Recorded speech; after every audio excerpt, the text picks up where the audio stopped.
forecast with Alana Brophy. Weather rates certified 11 years in a row.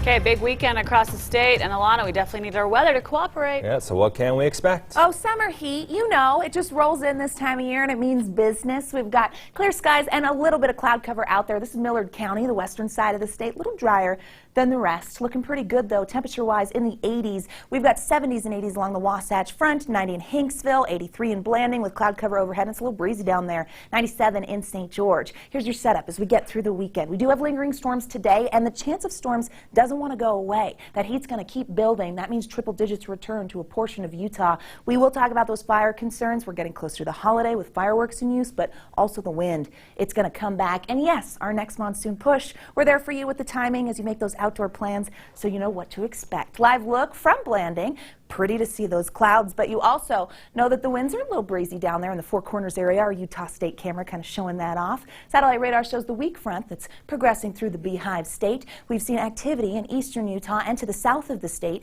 and a few storms roll through Cache Valley and towards Bear Lake. This is more isolated than what we saw yesterday, which was a wild weather day, right? A southerly flow bringing in the heat with above average warmth through the desert southwest, and we know that means our temperatures are going to remain above average as we head into tomorrow. That heat can add to instability, so the chance of a storm for tomorrow, best chance eastern Utah, central Utah, and the south. So if you're recreating in any of those spots, eyes to the skies. You want to be extremely careful. The monsoon push holds on for Sunday. I would say it's even stronger. We get a little more moisture into the southeastern corner of the state, so that's something we have to watch closely when it comes to storm development. Here's the timeline on that. That front's going to clear.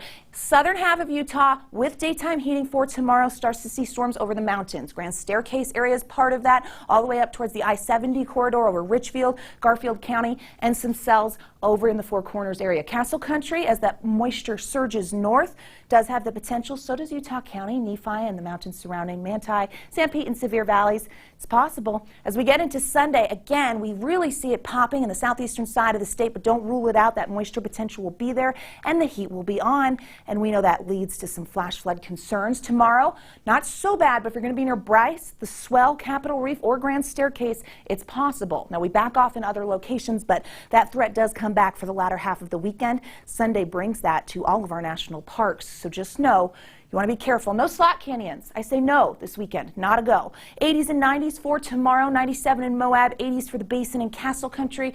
We get some hot temperatures building in for the I-15 corridor. And those triple digits mean business in St. George. If you're looking to beat the heat, Mountain Valley's going to be really nice in those upper 70s in Park City. 82 in Tooele. Upper 80s in Ogden. Central Utah.